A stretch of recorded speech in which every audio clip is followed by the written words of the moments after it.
What if there wasn't a door? I've just been thinking recently about how in my life I've been waiting for the Lord to open a door for a long time, and in a certain area of ministry.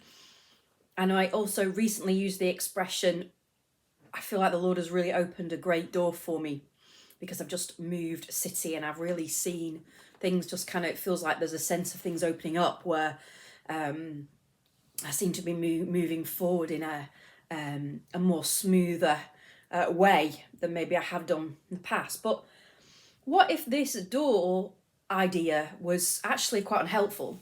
And what if asking, if we're sort of saying, I'm waiting for the Lord to open a door, is actually sort of having more of this kind of like passive attitude, because you're kind of waiting for somebody else to do something, and actually the Lord has given you abilities to open that door for yourself. Or what if there just wasn't a door at all, and the Lord was inviting you to see that He's much more generous than we thought, and we didn't have to sort of be like treating the Lord like it's some kind of fatalistic way.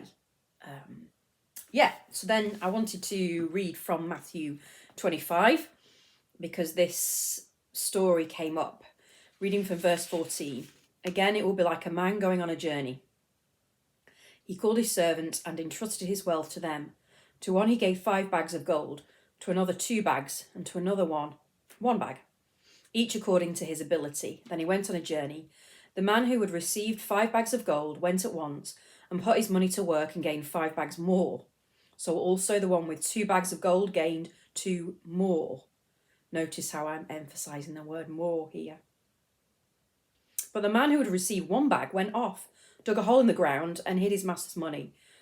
After a long time, the master of these servants returned and settled accounts with them. The man who received 5 bags of gold brought the other 5. Master, he said, you entrusted me with 5 bags of gold. See, I have gained 5 more. His master replied, well done, good and faithful servant. You've been faithful with a few things. I will put you in charge of many things. Come and share your master's happiness. And it just got me thinking about the law of sowing and reaping. What if by stewarding the gift that the Lord has given you, what if that opens the door? What if as you sow and invest, so for example, with my gift of teaching, if I steward my gift by thinking about what I'm inputting, so the books that I'm reading, like for example, I set myself a goal of reading at least 1 non-fiction, Christian theology book, or a book in an area that I'm interested in, like at the moment, the prophetic. If I set myself that goal of stewarding my gift by thinking about what I'm inputting in and what I'm surrounding myself thinking about, so that it fuels what I can then teach upon. What if that's the thing that opens the door? And actually what is shutting the door is fear. For example, we don't know for sure why the man with 1 bag dug a hole in the ground and hid his master's money, but it seems to me that I can relate to that, where I've hid something because of fear of it being taken away. Fear of failure is a big one.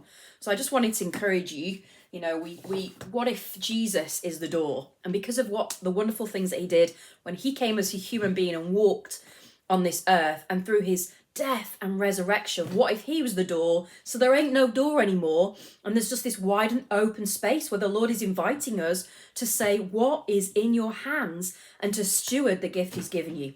So I want to encourage you, perhaps the Lord is asking you to invest and steward the gift he's given you, and see that there is a wide open space available to you for the more that the Lord has for you.